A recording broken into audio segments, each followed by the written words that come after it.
मेरे प्रिय दोस्तों, यह एक लेखक के द्वारा लिखी गई एक काल्पनिक कहानी है। इसे आपके मनोरंजन के लिए बनाया गया है। एपिसोड 21। कुछ दिनों तक लगातार प्रैक्टिस करने के बाद वीर को अपने शरीर में चेंजेस महसूस होने लगे थे। उसे अपनी बॉडी में एक ठंडापन महसूस होने लगा, यहाँ तक कि उसका बॉडी टेम्परेचर भी नॉर्मल से 2 डिग्री कम था। लेकिन इससे वीर को किसी भी तरह का डिस्कम्फर्ट नहीं लग रहा था, बल्कि उसे तो और ज्यादा ताजगी महसूस हो रही थी। वो खुद को पहले से कहीं ज्यादा फिट महसूस कर रहा था, मानो उसके शरीर के सेल्स एक नई एनर्जी से भर गए हों। जैसे जैसे वो आगे प्रैक्टिस करता रहा, उसका बॉडी टेम्परेचर में तो कोई बदलाव नहीं आया, लेकिन उसकी स्किन पहले से कहीं ज्यादा स्मूथ हो गई थी। अब वो अपने आप को देव आश्रम में रहने के लिए तैयार महसूस कर रहा था। और 2 दिन तक प्रैक्टिस करने के बाद वीर अब पूरी तरह से तैयार था। कम से कम अब वो देव आश्रम में बिना किसी डर के सर्वाइव कर सकता है। फैमिली के साथ टाइम कहाँ और कैसे बीत गया, वीर को पता ही नहीं चला और जल्द ही उसका देव आश्रम वापस जाने का समय आ गया। टेलीपोर्ट स्टेशन जाने से पहले उसका डॉक्टर खुराना से मिलना जरूरी था। कुछ सवाल थे जिनका जवाब डॉक्टर खुराना ही उसे दे सकते थे। डॉक्टर खुराना ने वीर का कंधा थपथपाते हुए कहा, मैं बहुत खुश हूं वीर कि तुमने इस मिशन को कंटिन्यू करने का फैसला किया। मुझे तो लगा था कि 3 करोड़ कमाने के बाद तुम टाइटन वापस नहीं जाओगे।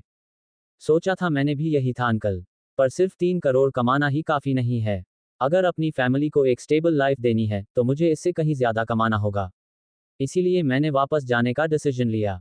वीर ने मुस्कुराते हुए जवाब दिया और उसकी बातों से डॉक्टर खुराना बेहद इंप्रेस हुए थे। हालांकि जाने से पहले मैं आपसे कुछ बात करना चाहता था। दरअसल वहां टाइटन पर मुझे अंश गुजराल नाम का एक आदमी मिला था। वो कह रहा था कि वो किसी ग्लोरी आश्रम बेस का है, पर आपने तो मुझे ऐसे किसी बेस के बारे में नहीं बताया था। और वो हाइपर जीन आर्ट्स भी जानता था, जो कोई छोटी बात नहीं है। आप जानते हैं कि वो कितना एक्सपेंसिव है, इसलिए मुझे शक है कि उसके पीछे किसी बहुत ही इन्फ्लुएंशियल आदमी का हाथ है। हालांकि मैं नहीं जानता कि इस समय अंश गुजराल कहाँ पर है, पर मैंने सोचा कि मैं इस बारे में बता दूं। वीर ने जानबूझकर डॉक्टर खुराना को अंश गुजराल की मौत के बारे में नहीं बताया। पहले तो वो नहीं चाहता था कि डॉक्टर खुराना उसे गलत समझे, और दूसरा, अगर अंश गुजराल इन्हीं लोगों के जानने में हुआ तो वो प्रॉब्लम में पड़ सकता है। ऐसे किसी बेस में बारे में तो मैंने नहीं सुना, और ना ही हमारे ऑर्गेनाइजेशन का ऐसा कोई बेस है। इसका मतलब कोई और भी है जो इस तरह का सीक्रेट मिशन चला रहा है। पर हमारी ऑर्गेनाइजेशन जैसा दूसरा कौन है? वीर, तुम्हें उसके पास से कोई क्लू मिला? डॉक्टर खुराना कुछ देर तक सोचने के बाद वीर से पूछते हैं। नहीं अंकल, मैंने आपको बताया न कि मैं उसके बारे में ज्यादा कुछ नहीं जानता। वो तो मुझे बाई चांस टाइटन पर मिला था, शायद किसी एलियन का शिकार रहा था, तभी मैंने उसे हाइपर जीन आर्ट का इस्तेमाल करते हुए देखा था। फिर वो मुझे कहीं नहीं दिखा। वीर डॉक्टर खुराना से आंखें चुराते हुए कहता है। वो नहीं चाहता था कि डॉक्टर खुराना को सच्चाई का पता चले। ठीक है, फिर मैं इसके बारे में पता करता हूँ। तुम फिलहाल अपने मिशन पर कॉन्सेंट्रेट करो। अब तुम्हें टाइटन पर और सावधान रहने की जरूरत है। और हाँ, एक बात तो मैं तुम्हें बताना ही भूल गया, तुम्हारा कजन दक्ष भी इस मिशन के लिए सेलेक्ट हुआ है। इनफैक्ट अब तक तो वो टाइटन पहुंच भी गया होगा। इसका मतलब समझ रहे हो ना? डॉक्टर खुराना की बात सुनकर वीर हैरान रह जाता है। दक्ष, टाइटन ग्रह, कैसे? समझ गया अंकल, मतलब कि अब ये फैमिली ड्रामा टाइटन पर भी चलेगा। जितना भी कोशिश कर लूं, इन लोगों से पीछा छूट ही नहीं रहा। वीर ने मुंह बनाते हुए कहा, और उसकी बात सुनकर डॉक्टर खुराना जोर जोर से हंसने लग गए। तुम क्यों चिंता कर रहे हो? तुम बस अपने मिशन पर फोकस करो, ज्यादा से ज्यादा खुद को डेवलप करो, बाकी जिसे जो करना है करने दो। ठीक है, डॉक्टर खुराना ने मुस्कुराते हुए वीर से कहा, और उनकी बात सुनकर वीर ने बस सिर हिला दिया था। डॉक्टर खुराना से कुछ देर और बातचीत करने के बाद वीर एक नए उत्साह से एक नए सफर के लिए टेलीपोर्ट स्टेशन की तरफ निकल जाता है।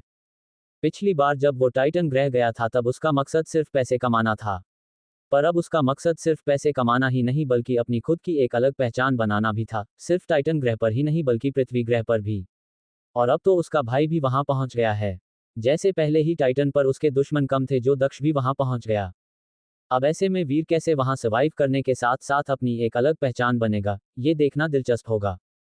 इस बार जब वीर टेलीपोर्ट होकर देव आश्रम में बने अपने कमरे में आया था तो उसके अंदर एक नया उत्साह था। पिछली बार के मुकाबले इस बार उसे कोई भी डर या नर्वसनेस नहीं थी। अपने परिवार को तो बेघर होने से वो बचा ही चुका था, इसलिए अब उसका पूरा फोकस फिजिकली डेवलप होकर खुद को और ज्यादा ताकतवर बनाना था। उस पर से अब तो दक्ष भी देव आश्रम पहुंच गया है, इसलिए अब उसे न सिर्फ अपने आप को और ज्यादा ताकतवर बनाना है बल्कि दक्ष की भी नजरों से जितना हो सके उतना दूर रहना है। वैसे भी देव आश्रम इतना बड़ा है तो हो सकता हो कि दक्ष से उसकी मुलाकात ही न हो। अगर ऐसा होता है तो वीर के लिए इससे अच्छी कोई और बात नहीं हो सकती। वीर को दक्ष से ऐसी कोई खास प्रॉब्लम नहीं थी। आफ्टर ऑल था तो वो उसका कजन ही। पर दक्ष की जासूसी करने की आदत से वीर परेशान रहता था। पृथ्वी ग्रह पर भी दक्ष की इसी आदत ने वीर का जीना हराम कर रखा था। अब वो टाइटन पर पृथ्वी ग्रह का इतिहास दोहराना नहीं चाहता था। अगर दक्ष को इस बात पर जरा सा शक भी हो गया कि वीर ही डॉलर हो सकता है, तो वो जमीन आसमान एक कर देगा सच्चाई का पता लगाने के लिए। इसलिए वीर का दक्ष से सामना ना ही हो वही अच्छा है। पर अफसोस इस बार वीर की किस्मत उसके साथ नहीं थी। जिस इंसान से कभी ना मिलने का फैसला करके वो अपने कमरे से बस निकला ही था, वही इंसान उसकी नज़रों के ठीक सामने साक्षात खड़ा हुआ था। दक्ष देवाश्रम के कुछ लोगों के साथ गेट के बाहर जा रहा था जब वीर की नज़र उस पर पड़ी थी। दक्ष की नज़रों से बचता हुआ वीर तुरंत ही पलट कर दूसरी तरफ जाने लगता है, पर शायद तब तक बहुत देर हो चुकी थी। वीर इससे पहले कि वीर दक्ष की नज़रों से बचता हुआ वहां से जा पाता, दक्ष की नज़र उस पर पड़ ही जाती है। एक पल के लिए तो दक्ष सोचता है कि शायद उसकी आंखों को धोखा हुआ है, पर ध्यान से देखने पर भी वीर उसे वहीं का वहीं नजर आता है। और दक्ष को कंफर्म हो जाता है कि आंखों को कोई धोखा नहीं हुआ है। वीर वाकई में देव आश्रम में है। पर ये यहाँ कैसे? डैड ने तो बताया था कि ये किसी दूसरे शहर में जॉब कर रहा है। तो क्या इतने दिनों से वीर यहीं पर था? तो फिर इसने सबसे झूठ क्यों बोला? वीर को वहां देखकर दक्ष कंफ्यूज था। ऐसा नहीं था कि उसे वीर से कोई लगाव था, बल्कि अगर उसका बस चले तो वो तो वीर की शक्ल भी ना देखे। हैरान तो वो बस इसलिए था क्योंकि उसने कभी नहीं सोचा था कि पृथ्वी ग्रह की तरह एक दिन टाइटन पर भी वीर उसके कंपेटिटर के रूप में मिल जाएगा। दक्ष, तुम सनकी को जानते हो क्या? दक्ष के साथी उसे वीर की तरफ ध्यान से देखते हुए पूछते हैं। इतने महीनों में दक्ष वो पहला इंसान था जिसने वीर पर एक सेकंड से ज्यादा नजर डाली थी और ये उन सभी के लिए बहुत ही ज्यादा अजीब था। सनकी मतलब कि वही लड़का जिससे देव आश्रम में कोई भी बात नहीं करता। ओह शिट, अगर इन लोगों को पता चल गया कि मैं वीर को जानता हूं, तो कहीं ये लोग यहां मेरा भी जीना मुश्किल न कर दें। देव आश्रम आते ही दक्ष को सनकी उर्फ वीर के कारनामों के बारे में खबर हो गई थी और वो उस इंसान को देखने के लिए काफी ज्यादा क्यूरियस भी था। पर उसने कभी सपने में भी नहीं सोचा था कि जिस इंसान को देखने के लिए वो इतना ज्यादा क्यूरियस था, वो उसका अपना भाई ही निकलेगा। एपिसोड 22। नहीं, मैं नहीं जानता। मुझे कोई गलतफहमी हो गई थी। मुझे लगा कि कोई और है। चलो चलते हैं। वीर के साथ नाम जोड़ने के ख्याल भर से भी दक्ष काफी ज्यादा एम्बैरेस्ड महसूस कर रहा था। इसलिए अपने साथियों से झूठ बोलकर दक्ष वीर को बिना हेलो बोले ही वहां से चला जाता है। दक्ष को इस तरह अपने साथियों से झूठ बोलता देखकर वीर राहत की सांस लेता है। कहीं न कहीं उसे हंसी भी आ जाती है। दक्ष की शक्ल साफ बता रही थी कि वो झूठ बोल रहा था। पता नहीं देव आश्रम के इन समझदार लोगों ने उसका झूठ कैसे नहीं पकड़ा। खैर मुझे क्या, अच्छा ही है कि दक्ष ने खुद मुझे पहचानने से इनकार कर दिया। जितना मैं दक्ष को जानता हूं, मेरे सनकी होने के स्टेटस की वजह से अब वो मेरी जासूसी करने की सोचेगा भी नहीं। अच्छा ही है कि दक्ष खुद ही मुझसे दूर रहेगा। जब उसे ही मुझसे कोई मतलब नहीं है तो फिर मुझे भी उसके यहाँ होने से परेशान होने की ज़रूरत नहीं है। और ना ही किसी को ये बताने की ज़रूरत है कि दक्ष मेरा कज़न है और वो झूठ बोल रहा था। जैसे कि सब मेरी बात पर विश्वास कर ही लेंगे। चलो कम से कम सनकी नाम से पॉपुलर होने का कोई तो फायदा मिला। वीर ने मुस्कुराते हुए सोचा और एलियन का शिकार करने के लिए निकल गया। पिछली बार की तरह इस बार भी वीर ने एक प्राइमरी एलियन का शिकार करके काले क्रिस्टल की मदद से उसे एक म्यूटेंट या सेक्रेड ब्लड एलियन में बदलने का डिसाइड किया। वैसे प्रेफरेंस तो उसकी एक प्राइमरी एलियन को सेक्रेड एलियन में बदलने की ही थी। पिछली बार उसने एक प्राइमरी एलियन को म्यूटेंट एलियन के बदलने में करीब 15 दिन लग गए थे। इसलिए इस बार वीर ये जाने के लिए क्यूरियस था कि एक प्राइमरी एलियन को सेक्रेड ब्लड एलियन में बदलने में कितना समय लगेगा। वैसे भी इस वक्त उसे एक सेक्रेड ब्लड एलियन का शिकार करने की ज़रूरत ज़्यादा थी। तभी वो ज़्यादा से ज़्यादा सेक्रेड जीन पॉइंट्स हासिल करके अपने फिजिकल डेवलपमेंट की फर्स्ट लेवल पार कर सकता था। पर ये इतना आसान भी नहीं था। एक जंगली म्यूटेंट एलियन का शिकार करना फिर भी काफ़ी आसान है, लेकिन एक सेक्रेड ब्लड एलियन का शिकार करना लगभग नामुमकिन होता है। एग्जाम्पल के तौर पर उस पहाड़ी वाले सेक्रेड ब्लड एलियन को ही ले लो। अगर उस दिन वो एलियन ग्रैंड मास्टर के हाथों इतनी बुरी तरह से जख्मी ना हुआ होता, तो वीर उसे कभी नहीं मार पाता। इसलिए किसी सेक्रेड ब्लड एलियन का शिकार करने की कोशिश करके अपनी जान खतरे में डालने के मुकाबले वीर को एक प्राइमरी एलियन को म्यूटेंट या सेक्रेड ब्लड एलियन में बदलना ज़्यादा बेहतर लगा। तो इसीलिए आज उसने सीधा पहाड़ों की तरफ जाने की सोची। क्योंकि तांबे के दांत वाले गैंडों का शिकार करके वो पहले ही काफ़ी ज़्यादा खास जीन पॉइंट्स हासिल कर चुका था, इसलिए अब वो इन गैंडों का और ज़्यादा शिकार नहीं कर सकता था। और ना ही वो करना चाहता ही था। यही वजह थी कि इस बार वो किसी दूसरे प्राइमरी एलियन की तलाश में निकला था। उनमें से काफ़ी एलियंस की एनर्जी हासिल करके वो खास जीन पॉइंट्स भी हासिल कर लेगा और उसके बाद एक अधमरे एलियन को देव आश्रम वापस लाकर उसे एक सेक्रेड ब्लड एलियन में भी बदल देगा।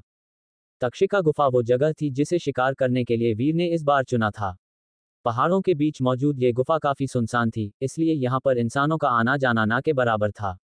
उससे भी ज़्यादा खतरनाक बात यह थी कि इस गुफा के अंदर रहने वाले एलियंस प्राइमरी चमकीले बिच्छू थे।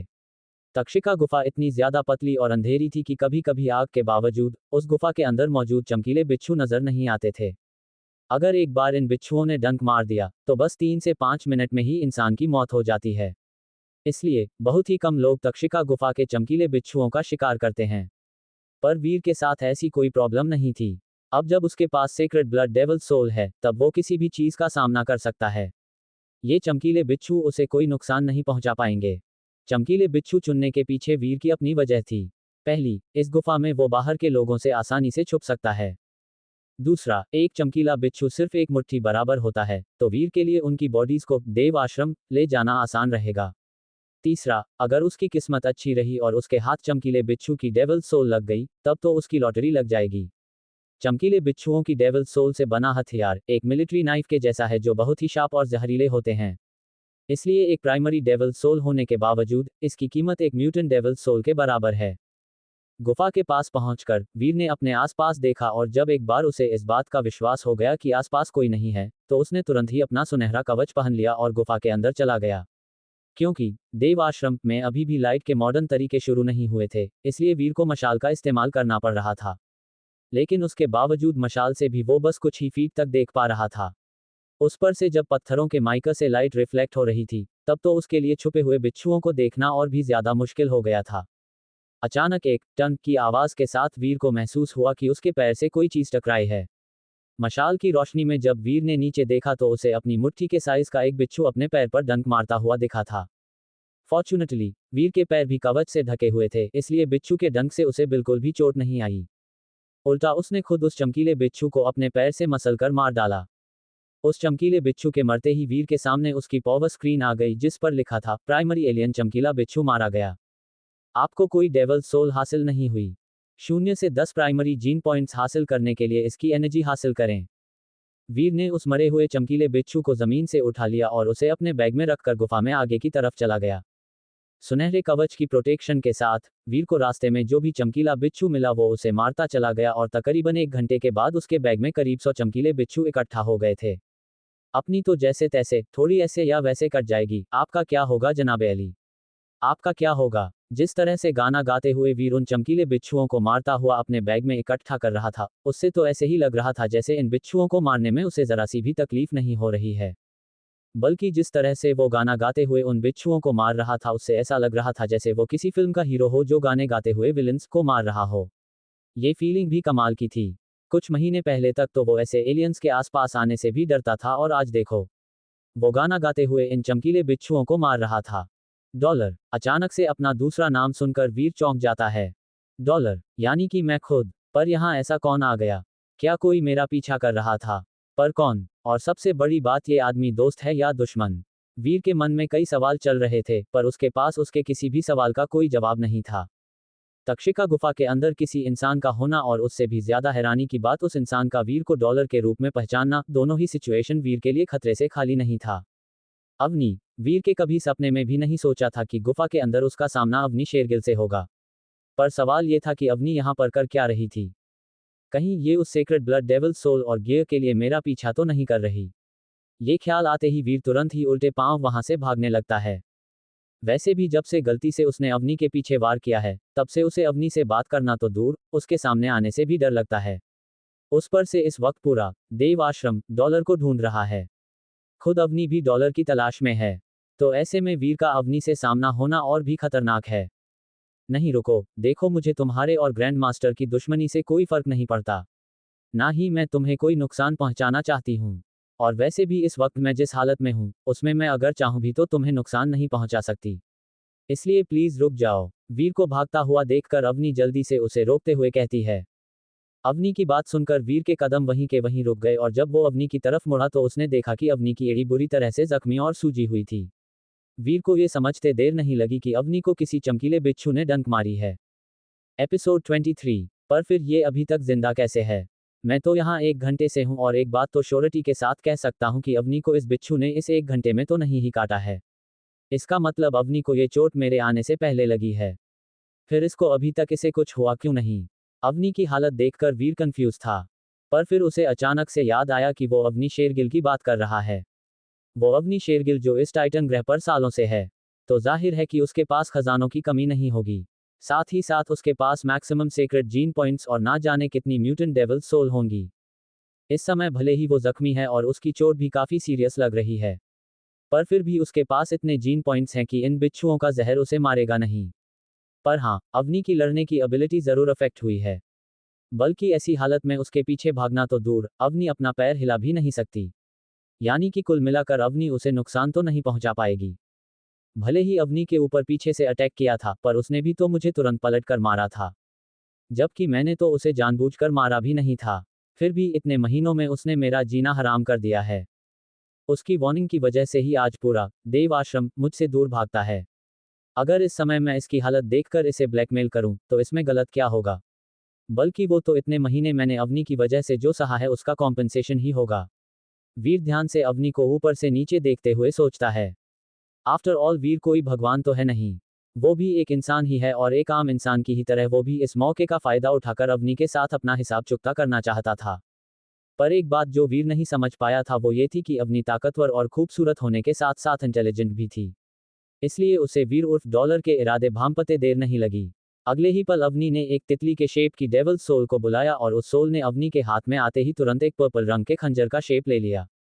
तुम इस खंजर का नाम पता है? अवनी मुस्कुराते हुए पूछती है। मुझे नहीं पता, वीर तुरंत ही जवाब देता है। अवनी की इस मुस्कुराहट के पीछे वीर को उसके इरादे साफ नजर आ रहे थे। तुम अगर मुझे चोट पहुंचाने का सोचेगे भी तो बचोगे तुम भी नहीं। वैसे भी उस खंजर की चमक देखकर वीर इतना तो समझ गया था कि अवनी ने उस खंजर को उसकी खूबसूरती के लिए तो नहीं ही बुलाया है। ये जरूर ही कोई म्यूटेंट डेविल सोल है या उससे भी बेहतर शायद एक सीक्रेट ब्लड डेविल सोल है। ये खंजर एक खतरनाक तितली की डेविल सोल से बना है और बहुत ही स्ट्रॉन्ग जहर से लिसा हुआ है। इसी ये शाप होने के साथ साथ जहरीला भी है। अब तुम खुद ही सोचो क्या तुम्हारा कवच मेरे इस खंजर के वार को रोक पाएगा? अवनी के चेहरे पर अभी भी मुस्कुराहट थी, पर वीर को उस मुस्कुराहट के पीछे का राज पता था। ये तो अच्छा हुआ कि वीर का चेहरा पूरी तरह से कवच से ढका हुआ था, नहीं तो शायद अवनी को वीर का एम्बैरस चेहरा दिख जाता। तुम कुछ ज्यादा ही सोच रही हो। मैं तुम्हें जानता ही कितना हूं जो तुम्हें चोट पहुंचाने का सोचूंगा। हम आज ही तो मिले हैं और मेरी तुमसे किसी भी तरह की दुश्मनी भी नहीं है। तो फिर मैं तुम्हें चोट क्यों पहुंचाऊंगा? वीर जानता था कि उसका सीक्रेट ब्लड कवच शायद इस सीक्रेट ब्लड हथियार का वार नहीं सह पाएगा। इसलिए वो कोई रिस्क नहीं लेना चाहता था। इसके अलावा अगर देखा जाए तो वो और अवनी वाकई में किसी भी तरह के दुश्मन नहीं है। अवनी ने सिवाय कुछ धमकियां देने के अलावा और कुछ नहीं किया है। परेशान तो उसे सबसे ज्यादा ग्रैंड मास्टर और उसके गैंग ने किया है। तो उस हिसाब से तो अवनी नहीं बल्कि उसका दुश्मन ग्रैंड मास्टर और उसकी गैंग है। मैं चल नहीं सकती। अगर तुम मुझे इस गुफा के बाहर सेफली ले जाते हो तो मैं तुम्हें एक शानदार इनाम दूंगी। अवनी ने मुस्कुराते हुए अपना खंजर वापस रख लिया। वो समझ गई थी कि कम से कम अब उसे डॉलर से तो कोई खतरा नहीं है। पर तुम यहाँ पर अकेले कर क्या रही हो? मेरा मतलब है ऐसी खतरनाक जगह पर तुम्हारा अकेले आना डेंजरस नहीं है। कम से कम अपने साथ कुछ लोगों को तो लेकर आना चाहिए था ना। वीर अवनी की बात पर तुरंत अग्री नहीं होता है, बल्कि वो तो इस बात को जानने के लिए काफी ज्यादा क्यूरियस था कि आखिर अवनी गुफा में इतनी दूर तक आई कैसे। रास्ते में तो वीर को एक भी मरा हुआ चमकीला बिच्छू नहीं दिखा। फिर कैसे? तुम भी तो यहाँ अकेले आए हो। मैंने तो तुमसे ये सवाल नहीं किया। जस्ट बिकॉज मैं लड़की हूँ तो क्या मैं अकेले इन ताकतवर एलियंस का शिकार नहीं कर सकती? खैर, मैं बस एक म्यूटेंट चमकीले बिच्छू को मारना चाहती थी, पर ये चमकीले बिच्छू मैंने जितना सोचे थे उससे कहीं ज्यादा खतरनाक निकले। जैसे ही मेरी खुशबूदार अगरबत्ती बुझना शुरू हुई इन बिच्छुओं ने मुझ पर अटैक करना शुरू कर दिया। और जब मेरी खुशबूदार अगरबत्ती पूरी तरह से बुझ गई तब मेरा इस गुफा से निकलना नामुमकिन हो गया। क्योंकि मेरी खुशबूदार अगरबत्ती बुझ गई थी इसलिए प्राइमरी बिच्छुओं ने भी मुझसे डरना बंद कर दिया। हालांकि प्राइमरी बिच्छुओं का सामना करने में मुझे कोई परेशानी नहीं हुई, लेकिन फिर एक म्यूटेंट चमकीले बिच्छू ने मुझे डंक मार दी। उसके बाद तो मेरा इस गुफा से निकलना और भी ज्यादा नामुमकिन हो गया। अवनी डॉलर उर्फ वीर से कहती है और कहीं ना कहीं उसकी हालत देखकर वीर को उसके लिए बुरा लगने लगता है। तुम ही हो ना वो तो पैसे के लिए जय को सामान बेचते हो। मुझे यहाँ से बाहर ले चलो। बदले में तुम जो भी कीमत मांगोगे मैं तुम्हें दूंगी। वीर को सोच में खड़ा देखकर अवनी एक बार फिर से उससे कहती है, आफ्टर ऑल डॉलर से उसका कोई रिश्ता थोड़ी ना है जो वो बिना किसी कीमत के अवनी की मदद करेगा। तो क्या तुम्हें एक म्यूटेंट चमकीले बिच्छू ने डंक मारी है? ओ गॉड! वीर हैरानी से अवनी को देखता है। ये लड़की वीर ने जितना सोचा था उससे कहीं ज्यादा स्ट्रांग है। हाँ, अगर मुझे किसी प्राइमरी चमकीले बिच्छू ने डंक मारी होती तो मैं तुमसे मदद के लिए कहती भी नहीं। अवनी इस तरह से कहती है मानो उसके लिए ये कोई बड़ी बात ना हो। वीर जानता था कि अवनी की खुशबूदार अगरबत्ती ने ही इन बिच्छुओं को उससे दूर रखा था। तो जाहिर है कि अवनी ने ये सोचा होगा कि डॉलर उर्फ वीर ने भी यही तरीका अपनाया होगा। पर जो बात अवनी नहीं जानती थी वो ये थी कि वीर ने सभी चमकीले बिच्छुओं को मारकर यहाँ तक का रास्ता तय किया था। इसलिए अब वहाँ एक भी चमकीले बिच्छू नहीं बचे हैं। अगर उसे पता होता तो शायद वो खुद ही चलकर यहाँ से चली जाती। तो क्या उस म्यूटेंट बिच्छू को तुमने मारा नहीं? एक बार फिर वीर अवनी की बात मानने के बजाय उसी से सवाल करता है। हाँ, मैंने उसे मारा था पर मुझे कोई डेविल सोल हासिल नहीं हुई। और जिस तरह से इस जगह पर बिच्छू भरे पड़े हैं, ऐसे में कोई भी इनकी एनर्जी भी हासिल नहीं कर सकता। अवनी गहरी सांस लेते हुए कहती है। कहीं न कहीं अब उसका पेशेंस जवाब दे रहा था। वो पहले ही काफी दर्द में थी। उस पर से डॉलर उसकी मदद करने के बजाय उससे सवाल और जवाब कर रहा है। ठीक है, मैं तुम्हारी मदद करने के लिए तैयार हूँ। मैं तुम्हें इस गुफा के बाहर ले जाऊंगा। लेकिन बदले में मुझे पैसे नहीं बल्कि एक म्यूटेंट डेविल सोल चाहिए। वीर अवनी को अपना फाइनल ऑफर देता है और उसकी बात सुनकर अवनी उसे ऊपर से नीचे तक ध्यान से देखती है। तुम्हें नहीं लगता कि तुम कुछ ज्यादा ही लालची हो? अवनी ने अपनी भौहें सिकोड़ते हुए वीर से कहा। उसे लगा था कि डॉलर सिर्फ पैसों के लिए ही उसकी मदद करने को तैयार हो जाएगा। पर उसके तो कुछ और ही इरादे हैं। मिस अवनी, तुम्हारे लिए एक म्यूटेंट डेविल सोल कौन सी बड़ी चीज है? खुद ही सोचो, क्या तुम्हारी जिंदगी एक म्यूटेंट डेविल सोल से बढ़कर है? वीर हल्का सा स्माइल करते हुए कहता है। वीर के कवच की वजह से अवनी को उसकी स्माइल तो नहीं दिख रही थी, पर उसकी टोन सुनकर अवनी को ऐसा लग रही था जैसे मानो कि वो उसका मजाक बना रहा हो। एपिसोड 24। वीर ने अवनी को गुफा से बाहर ले जाने के लिए उसके सामने अपनी शर्तें रखी थीं और कोई और ऑप्शन ना होने पर अवनी के पास वीर की बात मानने के अलावा और कोई रास्ता नहीं बचा था। अवनी ने कहा, ठीक है, जैसा तुम कहो। वेरी गुड, तो फिर ये डील रही। मैं वादा करता हूं कि मैं तुम्हें सही सलामत इस गुफा से बाहर निकालूंगा। वीर अवनी की तरफ अपना हाथ बढ़ाते हुए कहा, पर अवनी अभी भी श्योर नहीं थी कि क्या वो डॉलर पर पूरी तरह से भरोसा कर सकती है। और अगर तुम अपना वादा पूरा नहीं कर पाए तो? अवनी ने अपनी तरफ बढ़े हुए वीर के हाथ को देखते हुए उससे कहा। ये डॉलर का कमिटमेंट है मैडम। और एक बार जो मैंने कमिटमेंट कर ली, तो फिर तो मैं अपने आप की भी नहीं सुनता। वीर की बात सुनकर अवनी ने अजीब सा मुंह बनाया और मन में सोचा, ये आदमी उसे कुछ ज्यादा ही फिल्मी नहीं है। ठीक है मिस्टर कमिटमेंट मैन, अब ये डायलॉग बाजी बंद करो और मुझे यहाँ से बाहर निकालो। अवनी वीर के बड़े हुए हाथ से हाथ मिलाते हुए कहती है और वीर के चेहरे पर एक बड़ी सी स्माइल आ गई। जब अवनी ने उससे हाथ मिलाया तो कहीं न कहीं वीर को अंदर कुछ बहुत ही अच्छा महसूस हुआ। वो चाहता तो बहुत पहले ही अवनी की बात मानकर उसे इस गुफा से बाहर निकाल लेता, पर कहीं न कहीं इस समय उसे अवनी से बात करना अच्छा लग रहा था। अपने असली रूप में तो वो शायद कभी अवनी से बात कर ना पाए तो डॉलर बन के ही सही। वैसे भी ग्रैंड मास्टर की तरह उसके दिल में अवनी के लिए किसी भी तरह की फीलिंग्स नहीं है। वो तो बस इस समय अवनी को थोड़ा परेशान करके उससे अपना हिसाब चुकता करना चाहता था। पर इसका मतलब ये नहीं था कि वो अवनी का बुरा सोच रहा था। वो जेन्युइनली उसकी मदद करना चाहता था। इसीलिए अवनी को ज्यादा परेशान ना करते हुए वो उसे बाहर ले जाने के लिए तैयार हो गया। पर इस समय जो दो लोग एक दूसरे से हाथ मिला रहे थे, क्या वो आगे कभी एक दूसरे से मिलेंगे? पता नहीं। पता तो ये भी नहीं है कि यहाँ से इन दोनों का रिश्ता क्या मोड़ लेगा। वीर भी ये बात जानता था कि अवनी अभी उससे इतने अच्छे से बात इसलिए कर रही है क्योंकि अभी भी अपने सामने खड़े इंसान को डॉलर समझ रही है। पर क्या होगा जब अवनी को पता चलेगा कि डॉलर ही वीर है, वो वीर जो इस समय अवनी की ब्लैक लिस्ट में है? देखना दिलचस्प होगा। अब तुम जा कहाँ रहे हो? वीर उर्फ डॉलर को एक बार फिर से वापस जाता हुआ देखकर अवनी कंफ्यूज होकर पूछा। क्या डॉलर उसे यहाँ अकेला छोड़कर जा रहा है? यही सवाल अवनी के दिमाग में चल रहा था। जो म्यूटेंट चमकीला बिच्छू तुमने मारा है उसकी लाश को लेने। उसके बाद मैं तुम्हें यहाँ से बाहर ले जाऊंगा। अवनी की बात का जवाब देने के बाद वीर एक बार फिर से उस तरफ जाने लगता है जहां से वो गुफा के अंदर आया था।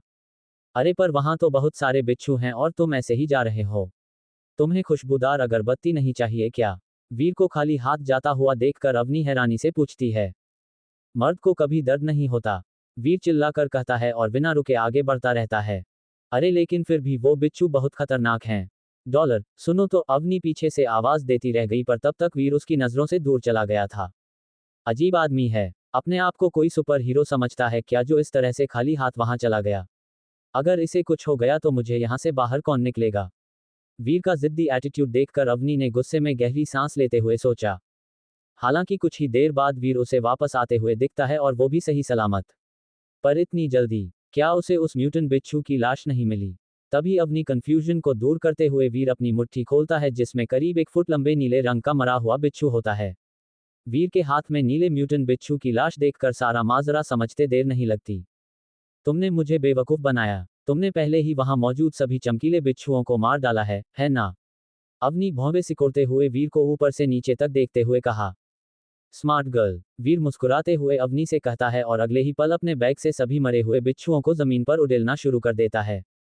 कुछ ही देर में अवनी के सामने मरे हुए बिच्छुओं का ढेर लग जाता है।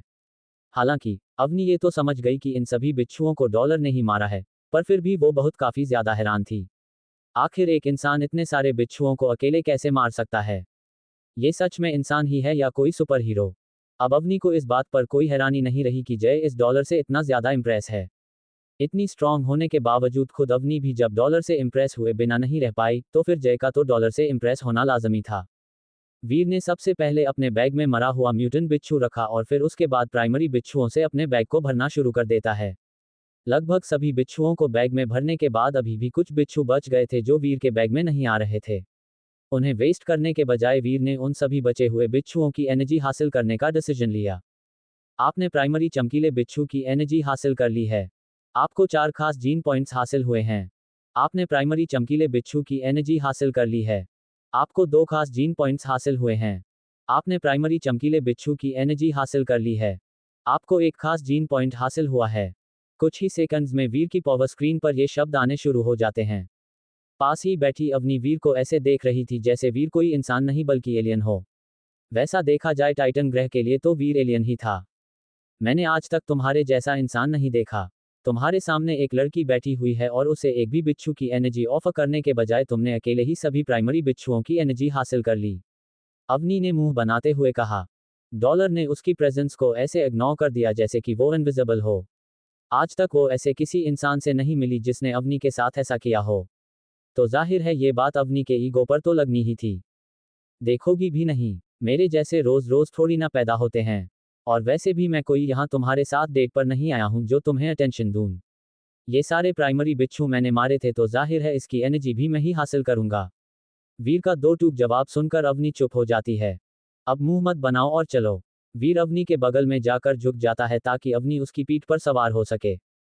अब जब वहां पर कोई भी बिच्छू नहीं है तो मैं खुद ही चलकर जा सकती हूँ। अवनी को इस तरह से वीर की पीठ पर सवार होना थोड़ा ऑकवर्ड लग रहा था। अब तक उसके इतना करीब आना तो दूर, लोग उसके सामने आने से भी डरते थे। और आज, देखो इतना मत सोचो, मैं तुम्हें गिराऊंगा नहीं। तुमने वादा किया है कि तुम मुझे एक म्यूटेंट डेविल सोल दोगी। अब तुम अपने वादे से पीछे नहीं हट सकती। वैसे भी अभी कुछ मिनट पहले तुम ही कंप्लेंट कर रही थी ना कि तुम्हें इग्नोर कर रहा हूं। तो क्यों ना अपने जख्मी पैर के साथ मेरी सर्विस और मेरा अटेंशन एंजॉय करो? वीर अवनी से कहता है। हाँ, क्यों नहीं? कुछ देर तक सोचने के बाद अवनी धीरे से अपनी जगह से उठी और सावधानी से वीर की पीठ पर सवार हो गई। कवच की वजह से वीर अवनी की सॉफ्ट बॉडी को महसूस करने की फीलिंग को तो नहीं एंजॉय कर पा रहा था, पर जो हो रहा था वो भी सही ही था। किसने सोचा था कि जिस अवनी के सामने जाने से भी वो डरता है, उसी अवनी को वो इस तरह अपनी पीठ पर बिठाकर घूमेगा। वीर के लिए ये किसी फिल्मी सीन से कम नहीं था। बस एक बैकग्राउंड म्यूजिक की कमी है और ये किसी रोमांटिक फिल्म या सीरियल का एक परफेक्ट सीन बन जाता। अगर ग्रैंड मास्टर इस समय वीर यानी डॉलर को इस समय ऐसे देख ले, तो फिर तो डॉलर के लिए उसकी नफरत का कोई हद ही नहीं रहेगी। अगर ग्रैंड मास्टर इस समय वीर यानी डॉलर को इस समय ऐसे देख ले, तो फिर तो डॉलर के लिए उसकी नफरत का कोई हद ही नहीं रहेगी। एपिसोड 25। रेस्तरां के नीचे के माले पर भीड़ भाड़ से बचाने के लिए वीर अपनी मां और बहन को ऊपर की मंजिल की ओर ले जा रहा था कि सीढ़ियों पर उसे एक वेटर ने रोक लिया। वेटर ने कहा, आई एम सॉरी, लेकिन आप ऊपर नहीं जा सकते। वेटर की बात सुनकर वीर कंफ्यूज हो गया। वीर ने उस वेटर से पूछा, पर क्यों? क्या ऊपर सीटें भर गई हैं? जवाब में वेटर ने एक गहरी सांस ली और दीवार पर लगी नोटिस की तरफ इशारा कर दिया। भले ही आप पहली बार हमारे रेस्तरां आए हैं, पर फिर भी आपको हमारे रूल्स पता होने चाहिए। वेटर की बात सुनकर वीर भी उस तरफ देखता है जहां वो वेटर इशारा कर रहा था। उस नोटिस पर लिखा था, केवल VIPs के लिए। नोटिस देखते ही वीर को सारी बातें समझ में आ गईं। साथ ही साथ ये भी समझ में आ गया कि वो वेटर इनडायरेक्टली उससे क्या कहना चाह रहा था। सेकेंड फ्लोर का एरिया केवल और केवल वीआईपीएस के लिए है और वीर और उसकी फैमिली जैसे आम लोग वहां पर अलाउड नहीं है। अब वीर को समझ आया कि क्यों इतनी अच्छी डेकोरेशन होने के बावजूद सेकेंड फ्लोर इतना खाली क्यों है। कोई बात नहीं, हम लोगों को बैठने की जरूरत नहीं है। मैं और अनुजा यहीं पर खड़े हैं। तुम जाकर डिनर और आइसक्रीम पैक करवा लो। वीर को परेशान और सोच में खड़ा हुआ देखकर प्रेरणा रहेजा ने तुरंत ही उससे ये बात कही। ठीक है माँ। वीर अपनी माँ को परेशान नहीं करना चाहता था, इसलिए उस वेटर से बहस करने के बजाय वो डिनर पैक कराने के लिए चला जाता है। पर कहीं न कहीं ये बात उसके दिल में घर कर गई थी। अचानक ही से उसके अंदर एक अलग मोटिवेशन आ गया था, कुछ कर दिखाने का मोटिवेशन। कुछ ऐसा जिससे जब वो अगली बार इस रेस्टोरेंट में अपनी फैमिली के साथ आए तो उन्हें ऊपर सेकंड फ्लोर पर जाने से रोका ना जाए। वीआईपी बनना कौन सी बड़ी बात है।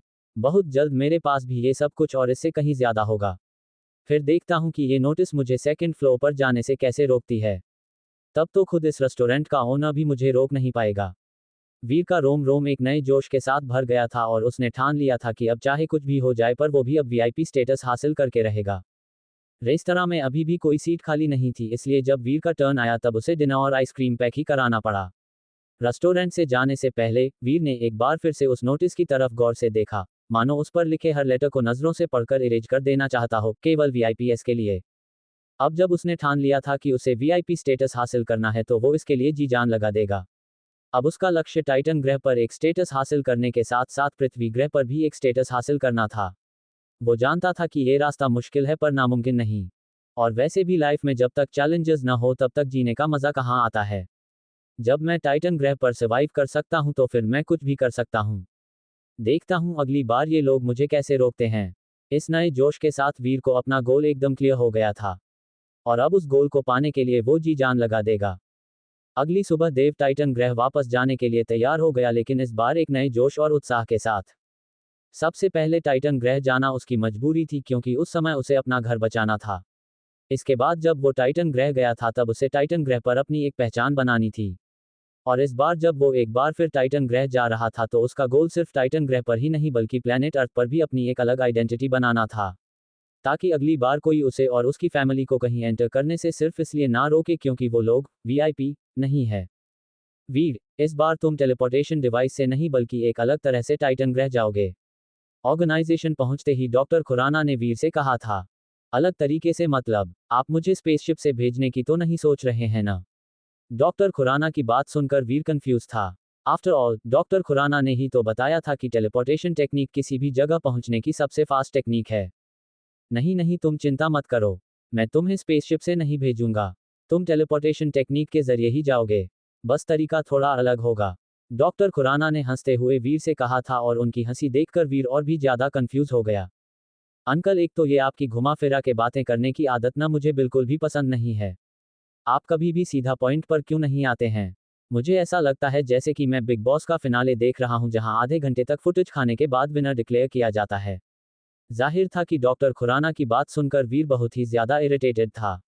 पता नहीं क्यों डॉक्टर खुराना हमेशा पहेलियों में ही बात करते हैं। अरे बाबा, तुम तो नाराज हो गए। अच्छा चलो मैं तुम्हें कुछ दिखाता हूँ। इतना कहकर डॉक्टर खुराना वीर को अपने साथ ऑर्गेनाइजेशन की थर्ड फ्लोर पर ले गए। ऑर्गेनाइजेशन के थर्ड फ्लोर पर पहुंचते ही वीर को अपने सामने एक बड़ा सा प्लेटफॉर्म नजर आ रहा था जहां पर एक ट्रेन खड़ी हुई थी और कई लोग उसे बोर्ड कर रहे थे। ट्रेन के इंजन के पास सफेद रंग के कपड़े पहने एक आदमी खड़ा हुआ था जो ट्रेन के अंदर जाने वाले सभी लोगों का रिकॉर्ड रख रहा था। दिल्ली का राजीव चौक मेट्रो स्टेशन यहां शिफ्ट हो गया क्या? इतनी भीड़! अपने सामने का नज़ारा देखकर वीर हैरान था। वाकई में इस समय उसे ऐसा लग रहा था जैसे कि वो किसी साइंटिफिक ऑर्गेनाइजेशन में नहीं बल्कि किसी क्राउडेड रेलवे स्टेशन या मेट्रो स्टेशन पर खड़ा हुआ है। वैसे भी ये ट्रेन देखने में तो मेट्रो ट्रेन के जैसे ही है। प्लेटफॉर्म पर खड़ी सिल्वर रंग की ट्रेन को देखकर वीर ने सोचा, हा, तुम वाकई में बहुत अच्छा मजाक कर लेते हो। खैर, ये दिल्ली का राजीव चौक मेट्रो स्टेशन नहीं है बल्कि हमारी ऑर्गेनाइजेशन का नया टेलीपोर्ट स्टेशन है। अभी कुछ समय पहले ही हमने इसे इन्वेंट किया है। डॉक्टर खुराना ने हंसते हुए वीर को बताया और उनकी बात सुनकर वीर थोड़ा और कंफ्यूज हो गया। कुछ समय पहले? अरे पर मैं तो अभी 4 दिन पहले ही तो टाइटन ग्रह गया था। तब तो ऐसा कुछ नहीं था।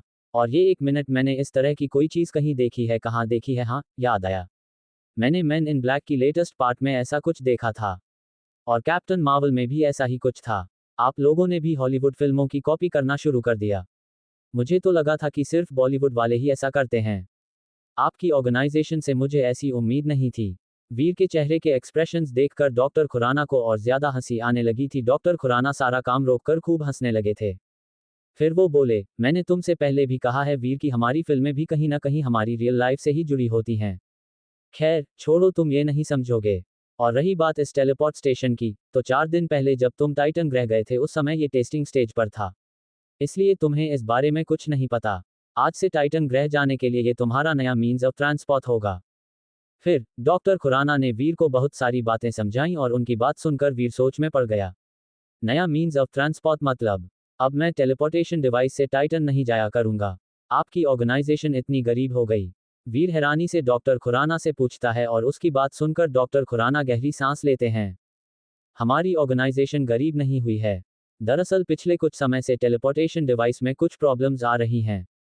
गनीमत ये थी कि उन प्रॉब्लम्स की वजह से कोई हादसा नहीं हुआ, वरना क्या पता तुम पृथ्वी आने के बजाय मार्स पहुंच जाते। डॉक्टर खुराना ने कहा और फिर से हंसने लगे थे। उनकी बात सुनकर वीर ने उन्हें इस तरह देखा मानो कि उनके सर पर 2 सींग निकल आए हो। इतनी बड़ी बात और डॉक्टर खुराना उसे अब बता रहे हैं। अगर वाकई में उसे कुछ हो जाता तो? तुम चिंता मत करो वीर, मैं तुम्हें कुछ होने नहीं देता। और वैसे भी तुम सेफ हो ना, तो जो बीत गया उसके बारे में क्यों चिंता कर रहे हो? डॉक्टर खुराना ने वीर से कहा और एक पल के लिए वीर को ऐसा लगता है मानो डॉक्टर खुराना वाकई में किसी के मन की बात सुन सकते हैं। ट्रस्ट मी, ये तरीका टेलीपोर्टेशन डिवाइस से भी ज्यादा रिलायबल है। एक तरह से देखा जाए तो ये बिल्कुल टेलीपोर्टेशन डिवाइस जैसा ही है। बस फर्क सिर्फ इतना है कि इसमें तुम्हारे साथ बाकी लोग भी रहेंगे जिनकी डेस्टिनेशन शायद तुमसे अलग हो। और हाँ, इसमें तुम टेलीपोर्ट होकर देव आश्रम में बने अपने कमरे में नहीं बल्कि टेलीपोर्ट स्टेशन पहुंचोगे और वहां से अपने कमरे में जाओगे। वैसे भी स्टेशन से देव आश्रम कौन सा ज्यादा दूरी पर है? डॉक्टर खुराना ने स्माइल करते हुए कहा, हाँ, आपको क्यों दूरी ज्यादा लगेगी? आप कौन सा वहां पर रहते हैं? खैर, इससे जाने के लिए मुझे कोई टिकट वगैरह लेना होगा। वीर गहरी सांस लेते हुए कहा और जवाब में डॉक्टर खुराना ने उसकी तरफ एक पास बढ़ा दिया।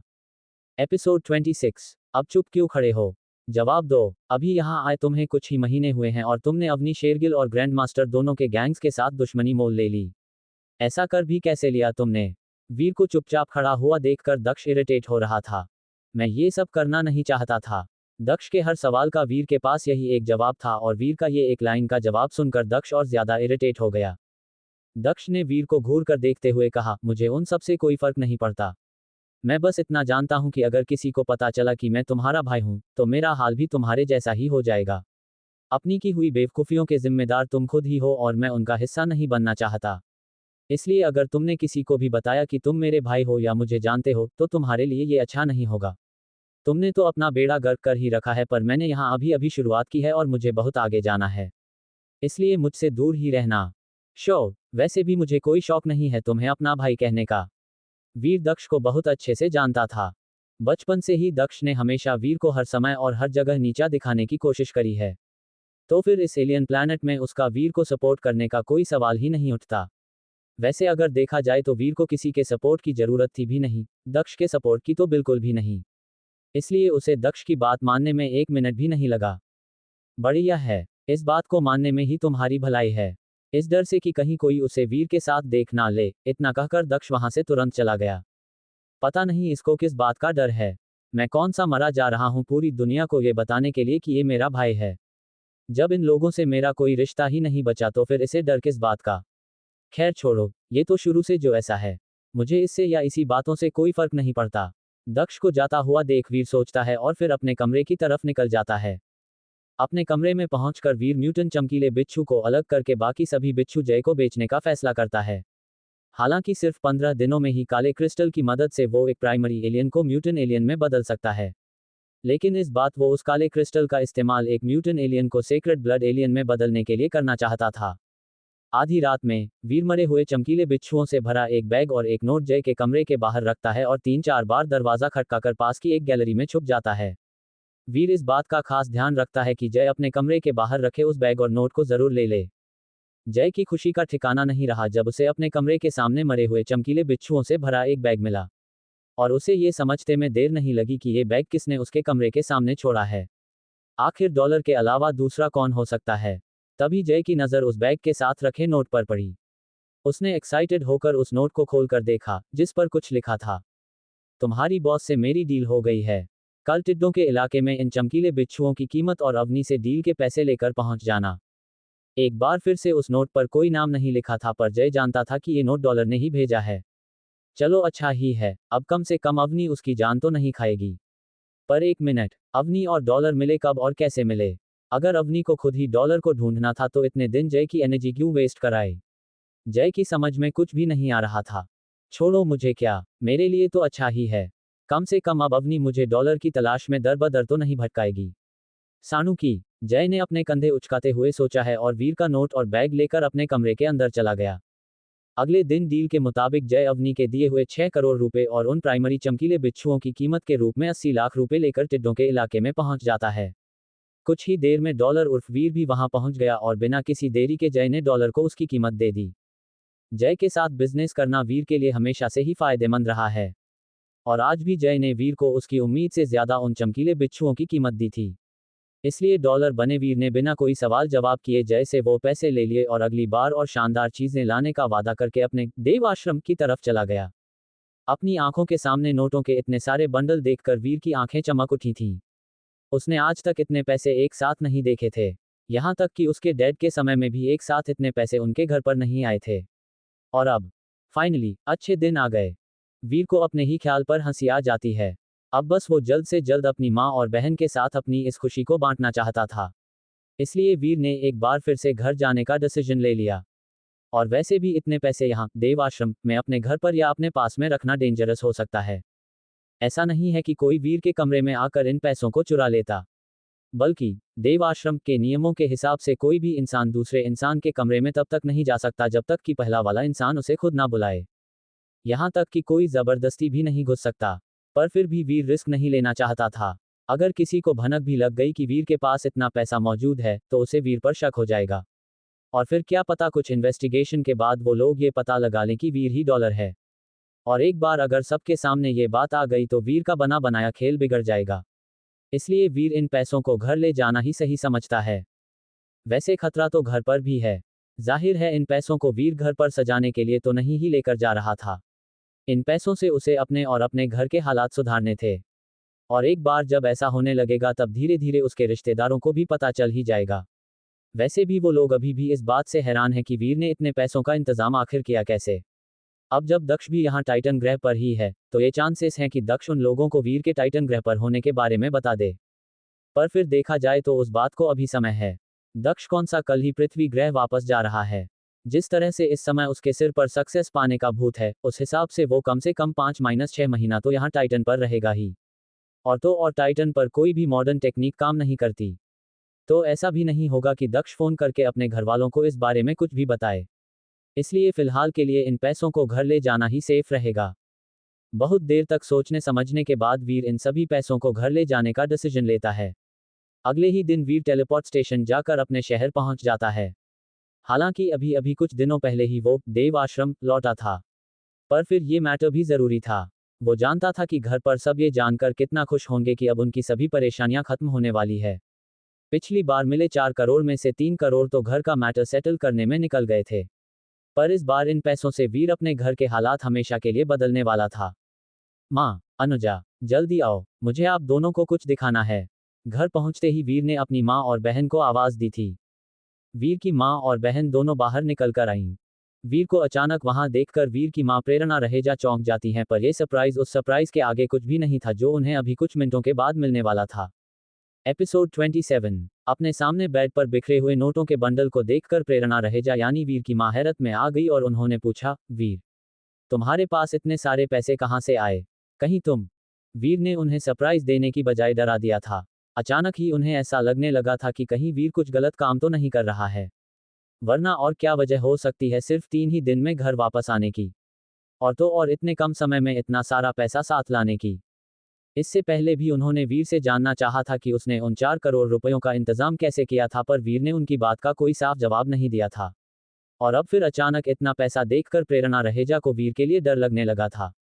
वीर ने अपनी माँ को समझाते हुए कहा, माँ, रिलैक्स हो जाए। मैंने ऐसा कुछ भी नहीं किया है जैसा आप सोच रही हैं। मैंने कहा था ना आपको कि मैं खुराना अंकल की ऑर्गेनाइजेशन में जॉब करता हूँ। तो ये पैसे मुझे मेरा प्रोजेक्ट पूरा करने पर मिले हैं। दरअसल 3 दिन पहले जो मैं पैसे लेकर आया था वो बस उस अमाउंट का 40% था। क्योंकि घर बचाने की डेडलाइन निकलती जा रही थी, इसलिए मैं उतने ही पैसे लेकर घर वापस आ गया। जैसे ही मुझे बाकी का पेमेंट मिला, मैं लेकर आ गया। आप बेकार में ही परेशान हो रही हैं। कहीं न कहीं उसने ये एक्सपेक्ट किया था, इसलिए वो पहले से ही जवाब तैयार करके आया था। पर वीर तू ऐसा कौन सा काम कर रहा है जो तुझे इतने पैसे मिल रहे हैं? वीर की माँ अभी भी कन्विंस नहीं हुई थी। अभी भी उन्हें यही लग रहा था कि वीर उनसे झूठ बोल रहा है। माँ, अब ये सब टेक्निकल प्रोजेक्ट्स होते हैं। आप नहीं समझेंगी। अगर मेरी बातों पर विश्वास नहीं है तो आप खुराना अंकल से पूछ लीजिए। वो तो झूठ नहीं बोलेंगे ना। डॉक्टर खुराना का नाम सुनकर प्रेरणा रहेजा थोड़ा शांत हो गईं। सच में डॉक्टर खुराना झूठ क्यों बोलेंगे? आखिर उन्होंने ने ही तो वीर की जॉब लगवाई है। मैं भी पता नहीं क्या क्या सोचती हूँ। प्रेरणा रहेजा अपनी बेवकूफ़ी पर खुद में ही शर्मिंदा होने लगी। फाइनली अपने माँ के चेहरे पर स्माइल देखकर वीर ने राहत की सांस ली थी। एक पल के लिए तो उसे लगा कि आज उसकी सच्चाई उसकी माँ के सामने आ ही जाएगी। पर शुक्र है कि ऐसा कुछ हुआ नहीं। थैंक गॉड, बाल बाल बचा। आज तो माँ पूरे इंटेरोगेशन के मूड में थी। अच्छा हुआ कि मैं पहले से ही तैयारी करके आया था। आई नो माँ से इस तरह झूठ बोलना सही नहीं है, पर सच बताकर मैं उन्हें टेंशन में नहीं डालना चाहता। एक बार मैं टाइटन ग्रह पर एक स्टेटस हासिल कर लूँ फिर मैं खुद माँ को सब सच बता दूंगा। वीर मन ही मन सोच रहा था। फिलहाल के लिए तो मुसीबत टल गई थी पर वीर जानता था कि ये बहाना जिंदगी भर नहीं चलेगा। उसे जल्द से जल्द टाइटन ग्रह पर अपना एक स्टेटस हासिल करना होगा। पर पता नहीं ऐसा कब होगा। कहीं ऐसा न हो कि ऐसा होते होते बहुत देर हो जाए और जिस सच्चाई को वीर अपनी माँ से छुपा रहा है, वो किसी और तरीके से उनके सामने आ जाए। भैया ये इतने सारे पैसे हमारे हैं। वीर की बहन अनुजा मासूमियत से उससे पूछती है और उसकी बात सुनकर वीर मुस्कुराते हुए हाँ में सिर हिला देता है। या फिर तो मैं बहुत सारे टॉयज खरीदूंगी और बास्किन एंड रॉबिन्स आइसक्रीम्स भी खाऊंगी। आप खिलाओगे न मुझे? अपनी बहन की इनोसेंस देखकर वीर के चेहरे पर बड़ी सी स्माइल आ गई थी। आफ्टर ऑल अनुजा अभी इस बात को समझने के लिए बहुत छोटी है कि इतने सारे रुपयों से वीर उसे सिर्फ टॉयज और आइसक्रीम ही नहीं बल्कि एक सिक्योर फ्यूचर भी देना चाहता है। वीर, वैसे तुमने इन पैसों के लिए क्या सोचा है? प्रेरणा रहेजा वीर से पूछती हैं। इन पैसों से मैं अपने घर के हर बिगड़े हालात ठीक करना चाहता हूँ। इसका मतलब ये नहीं है कि इन पैसों से मैं महंगी गाड़ी या ऐसा कुछ खरीदने की सोच रहा हूँ। वो सब चीजें इंतजार कर सकती है। सबसे पहले जरूरी है अनुजा का फ्यूचर। अनुजा का स्कूल जल्द ही शुरू हो जाएगा और मैं नहीं चाहता कि मेरी तरह वो भी सरकारी स्कूल में जाए। ये पैसे उसकी एजुकेशन और घर की बाकी ज़रूरतों के काम आएंगे। और रही बात ऐशो आराम की चीज़ों की तो समय के साथ साथ वो भी हो जाएंगी। आप देखना एक दिन ये घर ठीक वैसा ही होगा जैसा डैड के समय पर था। वीर की मैच्योरिटी देखकर प्रेरणा रहेजा जितनी हैरान थी, उतना ही उनको वीर पर गर्व भी हो रहा था। पर उसके साथ साथ उन्हें अंदर से गिल्टी भी फील हो रहा था। आई एम सॉरी वीर, मैं तुम्हारा ठीक से ख्याल नहीं रख पाए। और तो और इतनी कम उम्र में ही मैंने तुम पर इतनी ज़्यादा रिस्पॉन्सिबिलिटीज़ डाल दी। प्रेरणा रहेजा नज़रें नीची करते हुए कहती हैं। वाकई में विहान रहेजा की मौत के बाद वीर ने ही सब कुछ संभाला है। कैसी बातें कर रही है आप माँ? आप एक बहुत ही अच्छी माँ है। डैड के जाने के बाद आपने हम दोनों का बहुत अच्छे से ख्याल रखा है।